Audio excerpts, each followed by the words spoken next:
This afternoon I'm putting some attention towards this pond behind me. It's hand-dug pond that I worked on with some friends this last summer. I'll link here to a video that explains this pond in greater detail. It's probably a 10,000, 15,000 gallon potential storage if I can get the water level right up to the top. And so what I'm working on today is how to redirect surface flow after a crazy 2-inch rain that came in yesterday. If it would be helpful to get a sense of the greater context of this area, this part of the watershed of this 6-acre permaculture nursery farm space, I'm going to link here to the last video I just put up where I did a meandering tour just a few hours ago showing how some of these ponds and channels and ditches performed after 2 inches of intense rain on top of 1 foot of snow. The idea is once it's filled, I'll be able to use solar panels and a pump to load this cistern and perhaps a few cisterns next to it with an overflow that sends to somewhere meaningful, either back to another pond or towards some swales in an orchard or what have you.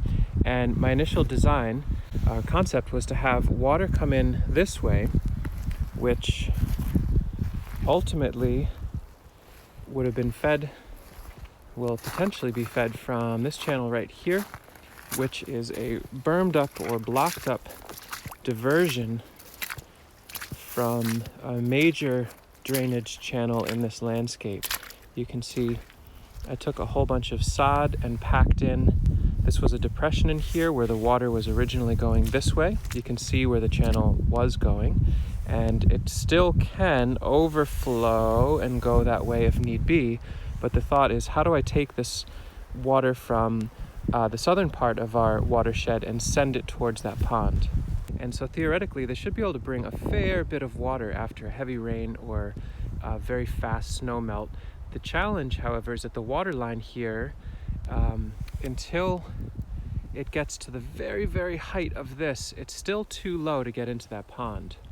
In fact, you can see there it is, and then it goes up about 6 to 8 inches to another spot where some water is being stored, and then that finally gets into the pond. So I could dig this out down to this water line, but that would reduce the total water holding capacity of this pond quite a bit. So I'd like to grab water from a different source.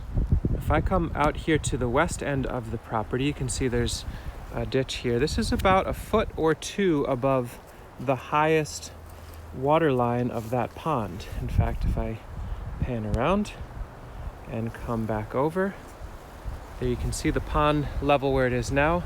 So there's enough head from this drainage ditch to be able to send water into that pond.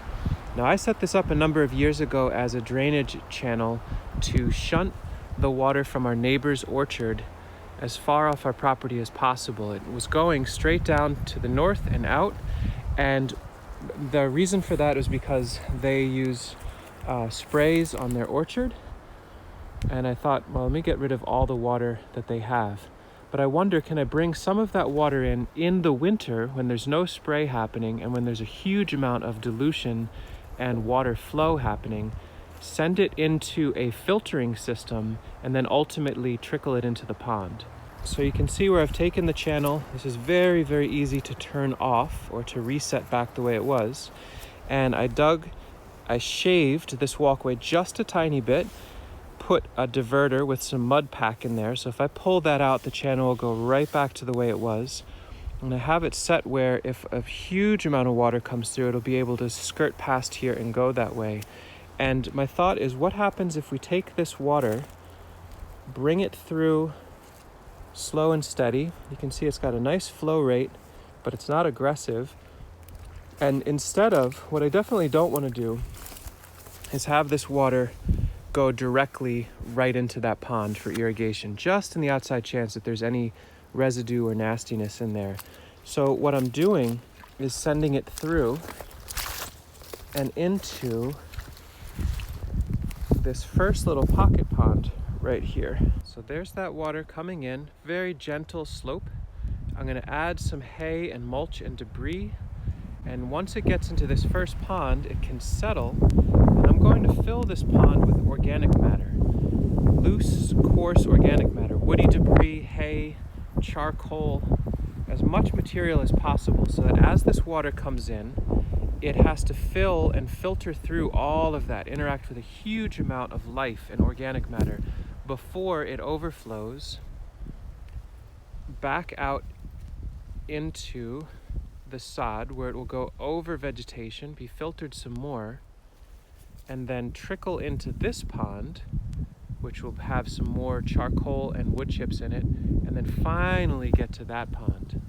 And you can see once the water is into this pond, now each of these ponds I can be filling with duckweed, watercress, willows, elder, not for eating but for filtration. And so there's those additional vegetative layers that will do huge work in filtering this water.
And the water's starting to come through now, and I can see a little bit of murkiness right there, a little cloudiness, but it's settling out, and I think once a couple 100 gallons move through it, it should run pretty clear.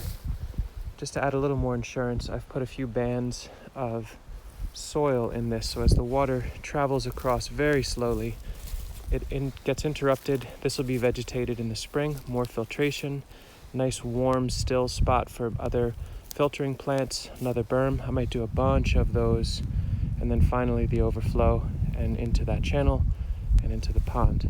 So I dug out the overflow from this larger pond a little bit deeper than I normally would. Easy enough for me to fill that back in with coarse charcoal or a few logs and wood chips if I want the water level of the pond to be higher before it overflows. I also thought for those of you that have stuck with me this long, you'd want to see the water get in the pond too. So home stretch, it just has to get around this bend and into here, and then it should be entering the pond.